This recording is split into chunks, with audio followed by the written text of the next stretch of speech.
Welcome, and as we say in Tanzania, karibuni sana. My name is Viola, and my sister Yvonne and I are honored to have you here on our summit, Pain to Power.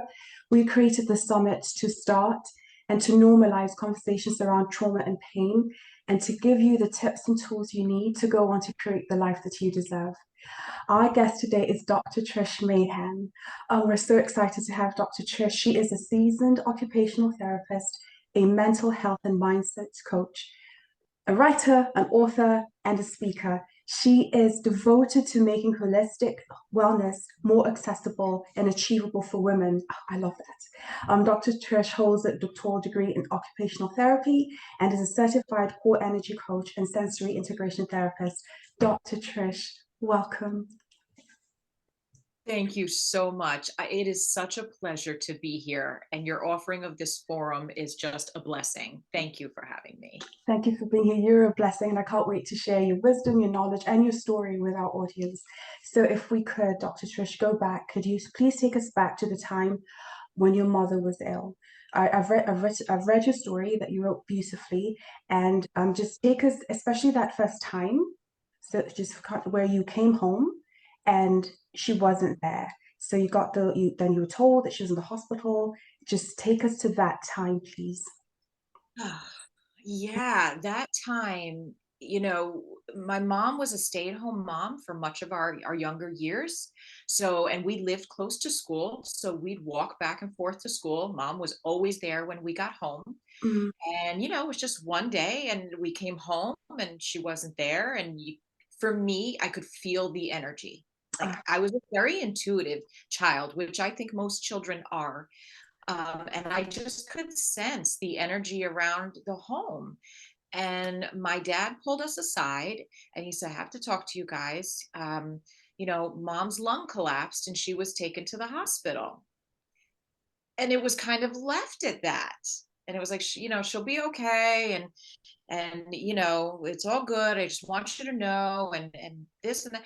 And then it was done. I went to basketball practice and we went about our day. But inside of me, um, I was like, what does that even mean? I knew anatomy. I was young. I was maybe 8, 9. wow. And so I knew anatomy. I knew lungs were designed for breathing. So the only thing that I could see or feel in my head was that my mother couldn't breathe. Mm, What does it mean for a lung to collapse? What exactly. I literally had no idea. And I have an older sister and a younger brother. Um, and I looked at my sister and we all were just kind of left in confusion, Mm, which really was kind of the dynamic of my family. Like we didn't okay. really talk about negative things or anything, but you can't avoid your mother not being in the home. So somebody had to tell us something, Mm. and that's what it was. And then I was like, but everything's okay. We're gonna go around as normal. She'll be home soon, and that was kind of it. Um, uh, yeah. That's interesting that you bring up. So I think that in many families, and especially, well, in many families, negative things, difficult things are not spoken about openly. I think that's common, and I think that sometimes you have the tendency to think that it's just my family, but truly, that seems to be a common something you find commonly. So, can you talk? Maybe your father was trying to protect you in a way, trying to shield you from this big news. Can you talk about that, and maybe even as from your memory of that feeling, share how maybe it would have been helpful, how somebody in the audience going through this can then approach such a situation differently for the good of the child. Yeah, I think, yes. Do I think that my dad was, trying to protect us and trying to, shield us from any pain? But in my experience, I found that because children are so curious, like I was so curious and again intuitive, and I didn't know how to process the feelings. Mm, And so, I think, parents need to understand that children are more aware than you think they are. mm, They really feel more than you think they do. They can pick up on your energy, and if that energy is not in line with your words or with what you're mm, trying to deliver, that creates a little bit of an ambivalence. inside the child, and they don't know how to process through that, and I didn't know how to process through that. um, and I think, for me as well as any other child, if you're not given a framework with which to kind of formulate the way you think, Mm, then you are going to use your resources, your experiences of what you know to create a narrative, because we all need a narrative to understand why we're here and what it is we're doing, what's going on around us. And so, if a language is not provided, or if comfort is not delivered in a way that's in alignment with words and feelings, mm, then the child can be very confused. And then that's where you may see things like an avoidant approach to talking to your children could result in avoidant behaviors of your child, or mm, anxious behaviors. For me, that's what it was. It was learning to be avoidant and learning to live in the anxiety of not knowing, always mm, feeling like the shoe's going to drop, or if I don't understand what was said to me, then I'm going to make it catastrophic in my head because I don't know any different. And so I think, whereas if it's approached with a sense of presence, even if there's discomfort in life. There are true. uncomfortable things to talk about in life.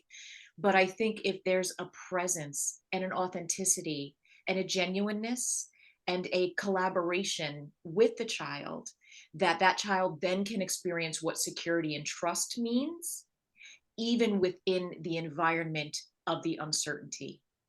And, that's what I just wish I had. I Ah, wish I had that. and we hope everyone listening and in a situation like this can get that and start together, because what you've said is doable. Because as a parent, you're afraid. Just sharing your feelings. I find that when even with my own little one, both of them, if I share my feelings, I don't have to give them the full picture of why I feel. It's just my feelings, and I tell them what I think, and what I think what we're praying the outcome will be. They handle that better than the not knowing. And I think that that's a good place for everyone to start. Yeah, just start with genuinely. Don't have to tell. In fact, I know our children need shielding from a lot of news, especially in this world, but just sharing, like you said, authentic presence, and saying, this is how it feels right now. This is what we're hoping for, and what do you feel? That's beautiful. And everybody can do that. Yeah. I think everybody can do that. Thank you. Yeah, for sure. And I think that just saying, the one phrase that came out of COVID that stuck with me so deeply, that was on TV and networks, was, it's okay to not be okay. Yeah. I just think that resonates so deeply, because, people think if they're not okay, there's a problem. They're the problem. And even as a child, when you can't process that, just knowing it's okay to not feel okay. Yeah. But together we're not going to feel okay, but we're still going to do what we need to do to get through the situation together, and learn how to create more resilient skills inside of us. I love it. Learn an emotional language. That is brilliant. Oh, Thank you. Put words to our emotions. Learn how mm, to connect words with the energy of our bodies and the thought patterns that we have, so that as a holistic mind, body, spirit human being, we can connect those senses together to create meaning in our lives. Okay, I want to go to we've got so many questions for Dr. Trish, and I want to make sure we get to them all, and then we can revisit some of these, because I just want to go on and on about this topic specifically, and even examples, but we'll come back to this. Okay, so you find you're about 8 years old, you come home to this news, and then your mom obviously comes home and she's ill, and you're caring for her, and you're watching her, like you literally saw her wounds, and you saw her, just, you said, she was skin and bones, just frail. Yeah. And you also watched her decline. And can you tell us about this went over, if you're age, maybe a year. I'm not sure how long this happened, Trish, her illness, but this went on long enough for you Yeah. to feel a lot. So can you tell us about just a few of the things that you felt, and maybe some that took you by surprise, some that will help somebody in the audience who is maybe even surprised by their own feeling, fill in the given the situation you're in. 100%. Yeah, my mom's illness started with that, the lung collapse, like, what seemed to be definitely challenging, but it just kept evolving into greater and greater illness. And it Mm. was over the course of the real intensity of it was over the course of about 7 years. Wow. So from my age of like 14, 13, 14, right, going into high school to age 19, 20. um and watching her, she was thin anyway, like she was a very slim woman, very petite, Mm. very beautiful. And watching the decline of just, my own feelings, feeling her, the guilt that I felt for, that I couldn't help her more. Mm. I couldn't do more. I tried to cook for the family. I have a younger brother. I tried to get him to school and, make sure that his routines were met. My dad worked in law enforcement, and he was, worked shift work. So again, trying to make sure he had his meals, his uniform was ready. I was in school, going to work. And just, it was never enough. And that guilt really, that sometimes I prayed for God to take her, and that Ah, made me feel guilty. Please take her ah, and take this pain away.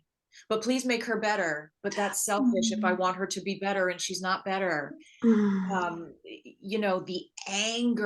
The anger was so deep in me in those years, because my father and I had a very challenging relationship at that time. So to have another parent to lean on, I didn't have that. Um, and the anger that I wasn't really doing what my friends were doing as teenagers, hanging Mm. out with their friends, going to dances, just laughing and playing and being. I didn't have that because I was always, I got to get home. I got to make sure, Patrick, my brother, he gets off the bus or, makes it home and has his dinner. Um, the sadness for her sadness, mm, seeing in her eyes sometimes the embarrassment of what the disease did to her physically. She was so thin, and just the scar that was on her from when they removed half a Mm. lung. Her arm was so full of edema. It literally, you could see it hanging from her shoulder, that it was just so full. And, she'd have to hold it as she walked around, and that would break my heart. So then I try to run in and fix it, and be that fixer and that saver. Like, come on, let's go to the grocery store. I can carry the bags. I'll shift your car for you if you can't shift it. Mm. I'll, you know, that stuck with me. I read your story, Trish, and when you wrote that, that sort of just epitomized everything. You would go with her and you would shift the gear because she couldn't. I Oh, wish that, yeah, the gear, because she couldn't she grip it, could. she couldn't push it. There was just so much pain in her. And Mm, it's like, no, mom, come on, come on. You press the clutch, I'll shift the gear. Let's go. We can do this. And making myself available to her needs, yeah, was kind of like a love-hate relationship with myself. Mm. Why aren't the adults doing that? Why aren't they caring for her? Why are they letting me step up and just dedicate my whole life to doing this mm, without any acknowledgement, without any, am I doing it right? Am I Mm. okay? I don't know if I'm okay, because it doesn't seem to be working, because she just keeps getting sicker and sicker. Um, This and is and the Trish. panic, the emotions of panic. What is life Mm. going to be without her? ah, Who am I without her? Because I have no direction. I had just finished a 2-year degree in college. It was like a humanities degree. What was I going to do with that? And boom, where am I going with my future without my one cheerleader, my rock, the one who always went beyond to be there for me? I had no direction. And yet, when she passed, there was such a sense of relief and ease, an emotion of ease, which then brought me back to the guilt. and brought me back to the feelings of selfishness and the feelings of how dare you feel that way. You know, and it was just constant conflict with my own self and my own mind. Like, I, Yes, you explain it so well. Yes. You know, you have a way with words because you know, I can feel all the conflicting emotions that you were going through, you know, as you describe, you know, your experience. And to imagine that someone or even a grown human being, you know, that would find that so challenging, but for someone of such a tender age, that must have been completely, you know, even more difficult than, you know, it would be for an adult to deal with. And yet, you find yourself, after being a caregiver for your mother, and clearly you cared for your father as well, despite your difficult relationship, And you cared siblings. for your brother, Mhm. you know? Yes. So yeah. it seems that that has inspired you to continue to care for people in their suffering, even now in your profession. Can you tell us a little more about that? Yes, thank you so much for that. Sometimes, you know, even at age what I am, it really is still wonderful to hear some acknowledgement, and just because you know, we only see life through our own lenses, and sometimes they're very Mm, clouded. And until you get an external perspective, you don't really know the whole picture. So thank you for that. mm, Um, yes, I knew that there was no question that I had to go into a helping profession. I had to go into a helping healing profession. And it started with massage therapy, which was just mm, a very divinely coincidental, and I don't believe in mhm, coincidences, divinely coincidental journey that started me. It started me learning how to interact with people, how to have greater empathy for people's pain, physical or otherwise, but also the desire to bring ease into people's life, whatever way I could, that could take the edge off an acute pain, mental, emotional, physical. And then that turned into wanting more. And that turned into exploring the profession of occupational therapy, which is holistic in nature, mind, body, mhm, spirit, helping people engage in what they want and need to do every day, helping them build the skills, the mindset, the ability to do what they want to do, to be with who they want to be with, to communicate their needs and wants, to receive other people's needs and wants. Um, and just, it is a burning desire in me mhm, to do this in whatever way, shape, or form. And whenever I'm there for someone, it's a win-win because it soothes my soul too. And that is what spiritual gratitude is all about. For me, mm, that is what the energy of life is about. We are here to give and take. And in that, it is a reward for both. And that's mhm, how people evolve. So that has helped me evolve and keep pushing through my demons, through my self-defeating behaviors, mm, self-sabotaging behaviors, mm, negative self-concept. But when I am engaged in what I do and exploring just how can I help people make their lives better? How? What can I do? What can I do? And OT is so beautiful, but it's also very what we call mechanistic, which means it's very in the Western world of medical mhm, science.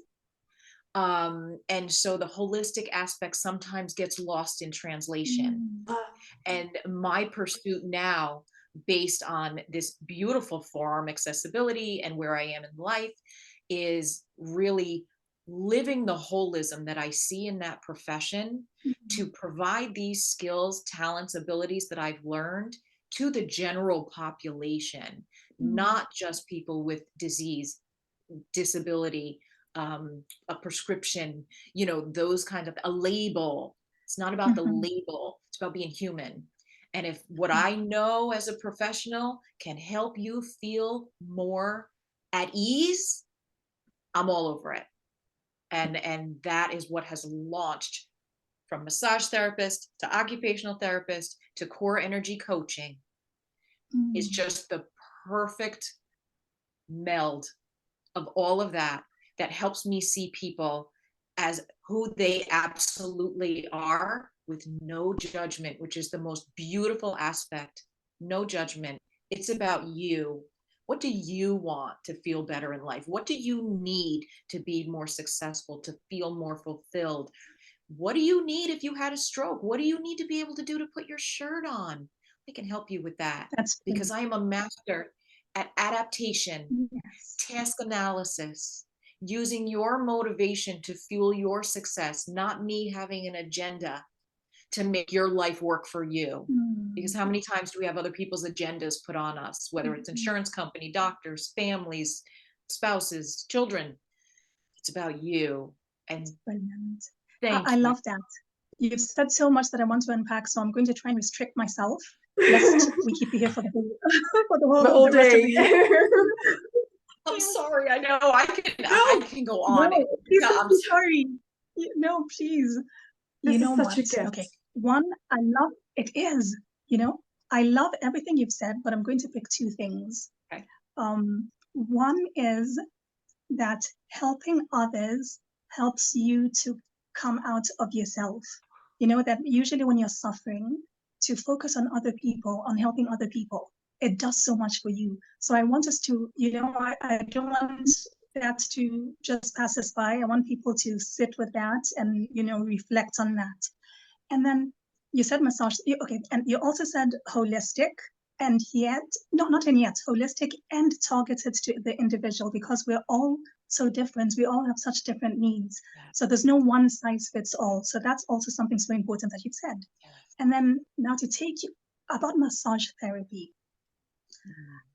I know that there are many people who've been traumatized and they have an aversion to touch. They're not very comfortable being touched.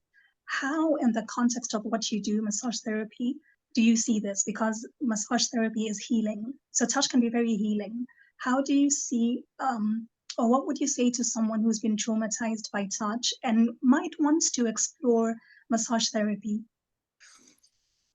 That is such a beautiful question. And I'm going to just broaden it a little because it's not just about massage therapy, it's also the occupational therapy end. So, massage therapy is definitely the touching. There's a way to touch that is safe, secure, and healing. But it's also important to know, like some people think, oh, massage therapy, it's just, I'm stressed and I just want to get a massage and make it go away. But there's so much more to touch than that. And I think sometimes if people understand that touch has so many different components, there's discrimination, which means being able to feel characteristics of what touches our body: hot, cold, deep pressure, light touch, sharp, dull. But then there's also what we call modulation, which is when touch actually excites our nervous system to a point where we get over responsive. And that over responsivity can look like anxiety, defensiveness, anger, and then there's that protective aspect of touch, which is our personal space. When people get in our personal space and it triggers us to, be anxious, or the opposite. If we're under seeking touch, always in somebody else's space, always kind of needing that. And I think it's really important as an individual to, think to yourself, well, what am I? Am I an avoider of touch? Or am I a seeker of touch? And then what habits do I have in my life that fulfill that label? If I'm an avoider, am I avoidant with my spouse? Am I avoidant with friends?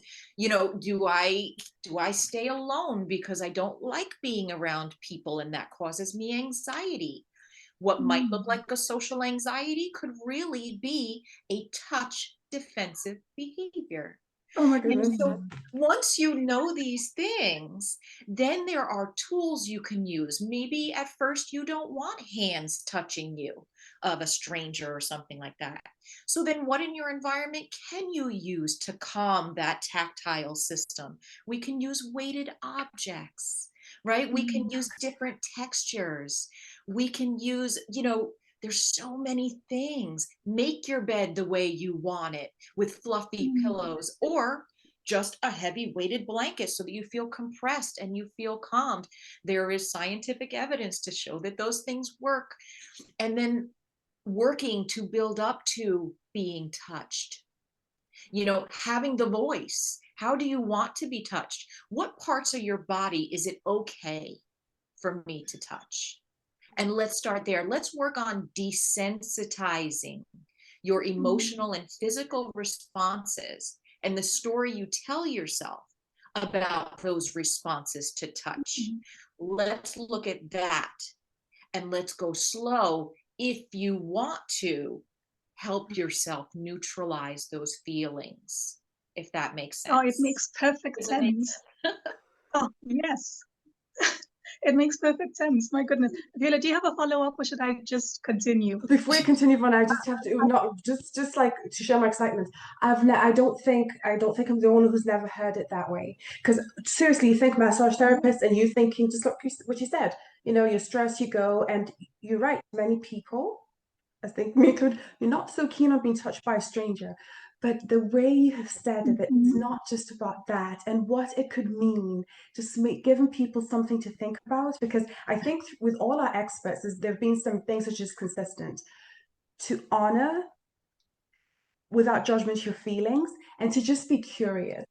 Yeah, to just write down and just write everything down, even the things that you think are a bit odd, like I don't like to be touched. I don't think many people think about that, maybe consciously, or write it down. To how you said it's so beautiful, to write down, or even just to think about: do I like to be touched? Do I not? Am I a seeker? Am I just all those things?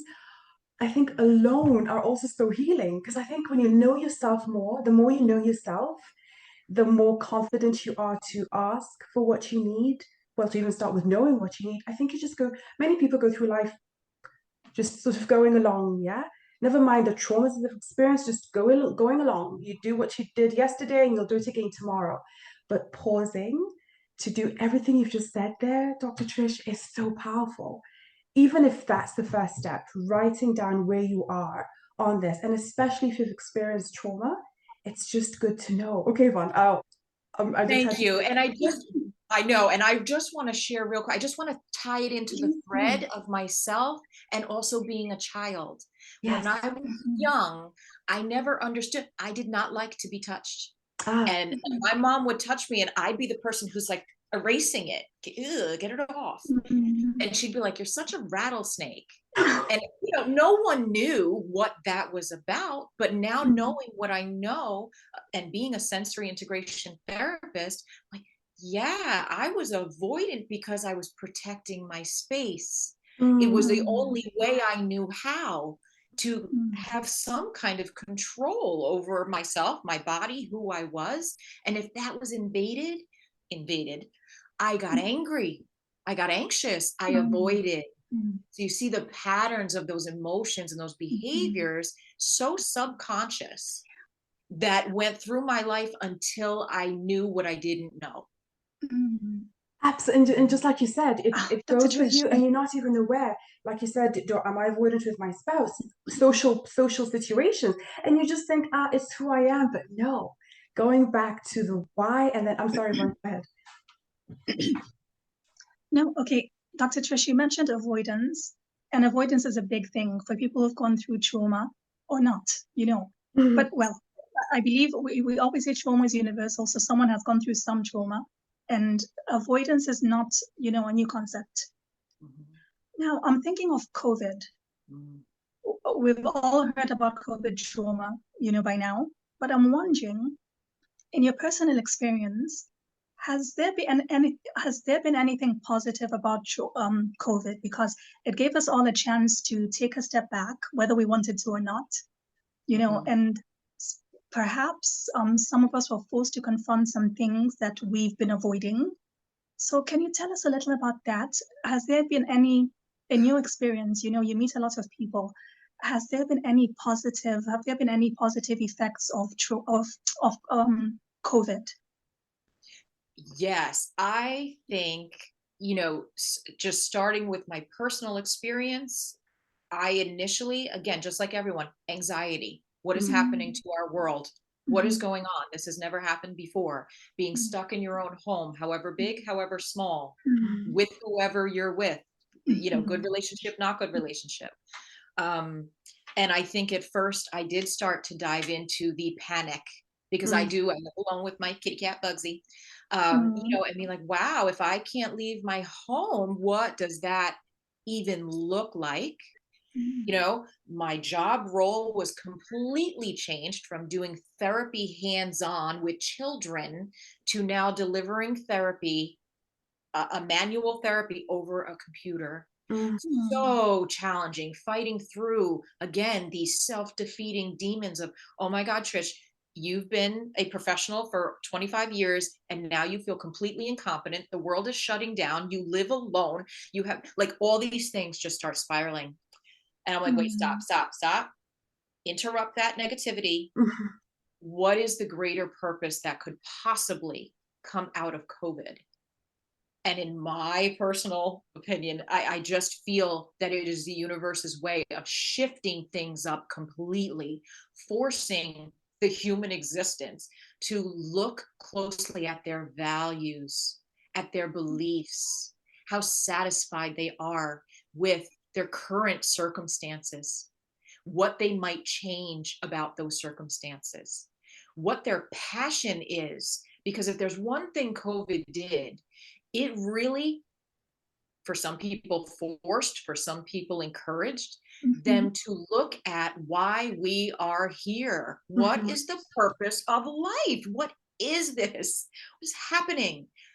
But then also to turn around, what do I want to happen? Yeah. What do I want to do? Who do I want to be? Am I living in alignment with what I say I believe? Whether that's my spiritual beliefs, my emotional beliefs, my mental belief, whatever that is, am I in alignment? And if not, what do I want it to look like to be in alignment? And then we had all that time to be sedentary and either dive in to the what we want or let it kind of take over and mhm, reignite or habituate maladaptive patterns, eating, mhm, sleeping, mhm, right? How many people gained COVID weight, mhm, slept too much, didn't sleep enough, mhm. right? Didn't Yes. sleep enough, anxiety, challenging relationships that got worse. So codependent behaviors, Mm, maybe mm, that people felt like they had to go into as safety mechanisms, but then thinking, wow, when this is over, mm, I'm going to make some changes. I don't know what they are yet, but I know that mhm, this made me see that this is not how I want to live. and mhm, and even that alone can create a spark. And I do believe what I've seen, in clients and friends and people, is that is what COVID showed. How am I showing up for myself? Who am I bringing into my social circle? Do they support my drives, my needs, my wants, or do they not? Who do I kind of have to be tethered to and not have to be tethered to? And who mm, do I choose to be connected with and not? I think, and lastly, I also think it was a great opportunity for us to assess our environments. How is my environment serving me right now? Does my mm, environment create a setting of ease, or is it really discombobulated, jumbled? Doesn't, right from the colors on your walls to maybe some of the decor you have, to the types of pillows and blankets, food, what nurtures your soul in your environment when you have to be in it day after day after day, that you can keep your mind soothed, your emotions regulated, and your body functioning mm. on a level that can healthily get you through what is probably the worst thing we've all experienced in our lives. Beautifully said. Beautifully And said. actually, those are questions that we can continue to ask even now, as things are getting better. Viola, go ahead. Absolutely. It's funny because everything you've explained I love the way you explained what your occupational therapy is. I love that because it's applicable for everyone. If you're a stay-at-home mom, if you're a lawyer, whatever it is, you want to see how can I live this vocation in the best way. So I love that you explained it so beautifully.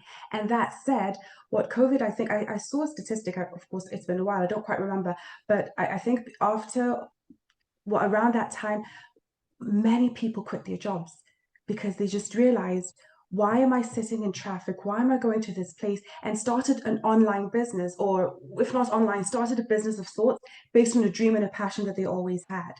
And like Yvonne said, these are questions that we need to keep asking, even as uh, things are not as restrictive as they were, but to ask, because really, each of us will die. It's not just about we will each come to our end, and you want to see, how did I live my best possible way entirely? Not just did I have a thriving career, but was I healthy? How was my family life, my relationships, in every? So I think that is just so important for everyone, whether or not you've you have or you are experiencing trauma. So thank you for that, Dr. Trish. And I want to say, I think I highlighted so many things from the book. I'm going to try and limit it to just things that I want you to share, because we could have you really for hours. I love that you wrote. First of all, you've already been vulnerable with what some of the stories you've shared with us, and for that we thank you, because I think that just opens you up in a way that is beautiful. Yeah, and you wrote, and I have to read this because I'm quoting: "The greatest knowledge I learned was that when I speak from a place of vulnerability, I am in my greatest power." I highlighted that because often we feel the opposite. Often you are vulnerable to a friend, to whatever it is, and you sort of, maybe you get a response or reaction that makes you cringe, and you're thinking never again. But can you speak to that and encourage people that no matter what you get in return, speaking from a place of vulnerability helps you to speak from your greatest power? I loved that. Oh, thank you. Thank you. And I don't even know where that sentence came from. I remember writing the chapter and it just flowed, and I'm like, what are you talking? And then I'm like, wow, it is true. It really is true. And I think that I recognized that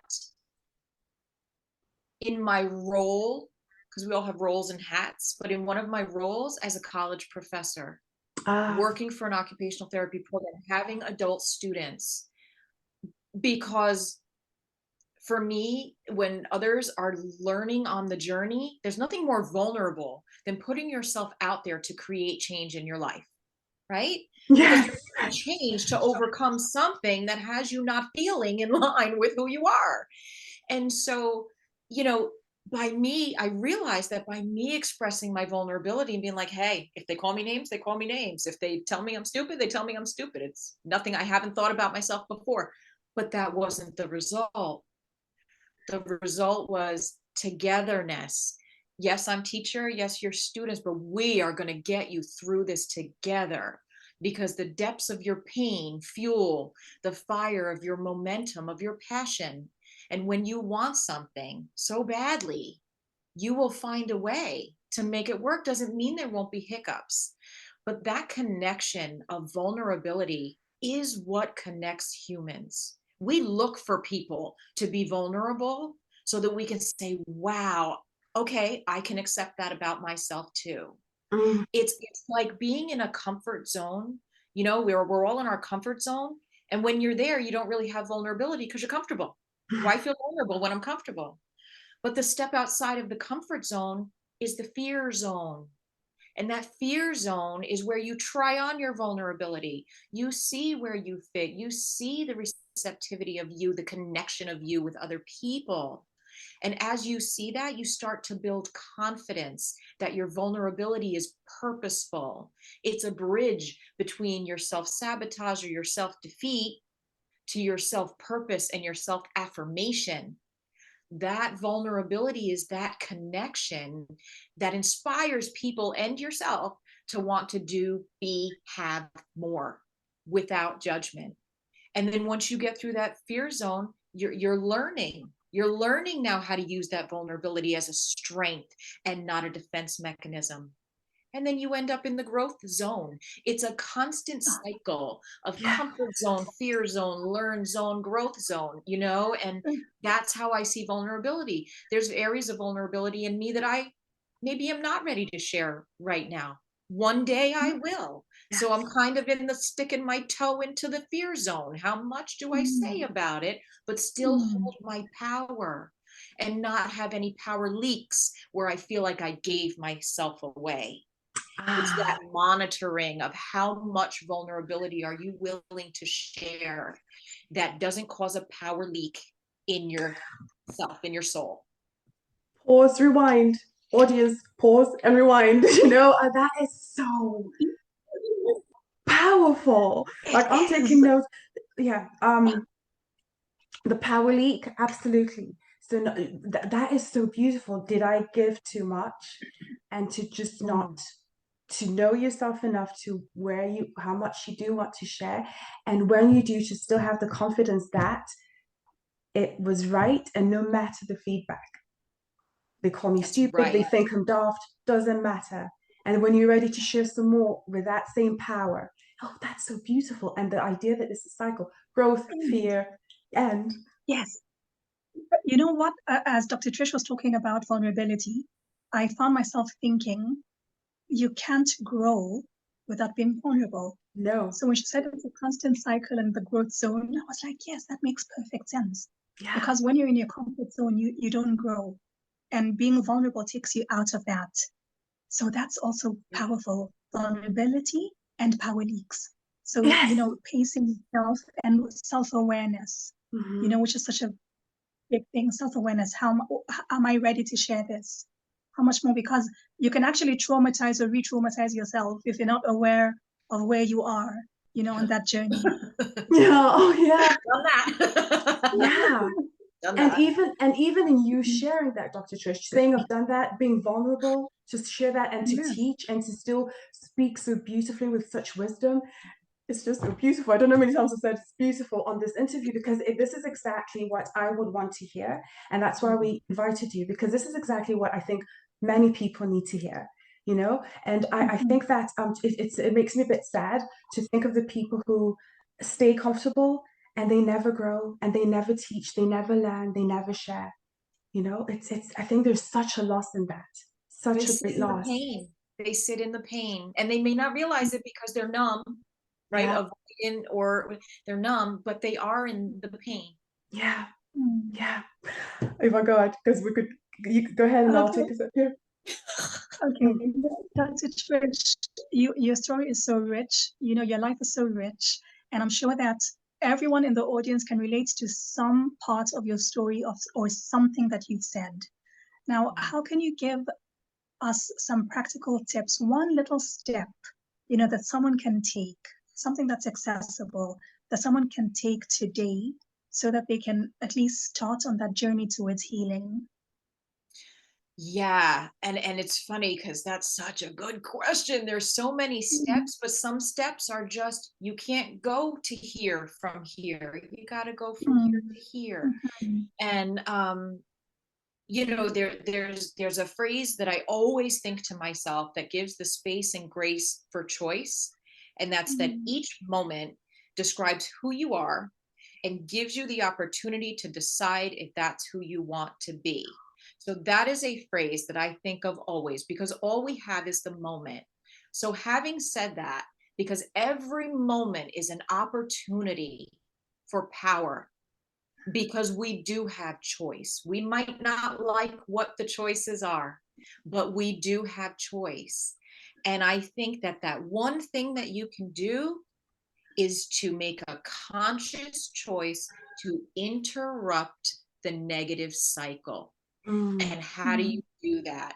One simple thing you can do, because we all love quotes, right? We read quotes, we Mm. identify with quotes, mhm, and sometimes we do it, but is it really in alignment with our values? mm, And my challenge to people is find a quote that really, a short phrase that resonates with what you want, who you want to be, who you are, something that fuels that ember of fire in you, And then recognize when the negative loops start. And as soon as they start, repeat that phrase over and over and over and over until you're sick of it, until it becomes automatic. Because the truth is that those negative feelings, those negative thoughts that we have really do create grooves and ravines in our brain of patternistic thinking. And if we don't make a conscious choice to divert that path, that pattern, it will continue to get deeper and deeper and deeper.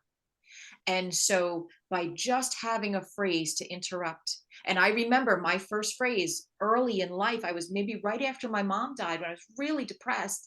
And I was like, I don't even know where to start. I read a book by author Louise Hay, which was called You Can Heal Your Life. And one of the suggestions she made was just from the moment you wake up, say, it's going to be a good day. It's going to be, and for hours, I drive to work. It's going to be a freaking good day. It's going to be a good day. It's going to be a good day. And I would do it over and over. And then I started to realize, wow, wait a minute. I'm not sitting in the negativity. I'm not sitting in those patterns. And then I took the, it's going to be a good day to, you are worthy. You are worthy of happiness. You are worthy of having good social network. You are worthy of receiving what you want. It is transformational. Just that. And if you're not into affirmations, then just say out loud when your mind's going, stop. Trish, stop. Use your first name and say, stop, and be firm, because there's something to be said about discipline. Discipline is choosing between what you want now and what you want most. So in this moment, what do you want most? To tell yourself to stop. And if you don't in that moment, no judgment, don't beat yourself up. This is not about beating yourself up. This is like, oh, I didn't catch that moment. You know what? Maybe I want to sit in self-pity for a minute. All right, I will. But the next moment offers an opportunity to jump right on that bandwagon. And I think that's the beauty of catching those negative thoughts consciously. Oh, wonderful. What a brilliant piece of advice. Again, I've said brilliant several times. You said brilliant, I've said beautiful, I've interrupted, but now interrupt is the word that I want the audience to remember. Interrupt. Interrupt those thoughts, interrupt, really, because the science of the brain fascinates me. It's fascinating to know that you're literally stopping somewhat, you're rewiring what's going on automatic in your brain, so that interrupting is key and doable. And I love that she also touched that sometimes you just want to, self-pity. I'll give myself maybe even time how long, and then go back at it, because yes, it is going to be a good day. Yes, and that everybody can make that step. You don't have to get on the phone, you don't have to go to an appointment, you can start right now at this moment. And how empowering is that? Oh my gosh. Dr. Trish, so excited. Can you please tell us before we say goodbye, your generous offer? I believe you'll be quite busy, because after hearing you, everybody's going to take you up on this. You're offering so generously to our audience a free breakthrough session. I was going to say breakthrough session. Can you just tell us about that, and we'll include all the details below this video. So I am offering a free breakthrough session, and my approach to living, what you've heard in this interview, is very much a combination of occupational therapy, theory, philosophy, skills, education, wisdom, blah blah blah, but it's also the power of coaching, and that means helping you clarify what's in your mind. It's having that trusted relationship with someone who doesn't hold judgment, who just is going to mirror back to you what you need to see about yourself. And a breakthrough session is just honestly just a clarity finding conversation, just to see maybe who you are in this moment, who you want to be, maybe how to reframe your thinking. And if your audience chooses to go further and coach with me, fantastic. If not, and they just want an initial conversation, I am blessed and happy to offer that for free. It's just, people need people, and they need love, and they need trust, and they need openness, and they need safety and security to express their feelings without worrying that they're going to be judged. based on trauma or who they think they are because of their trauma.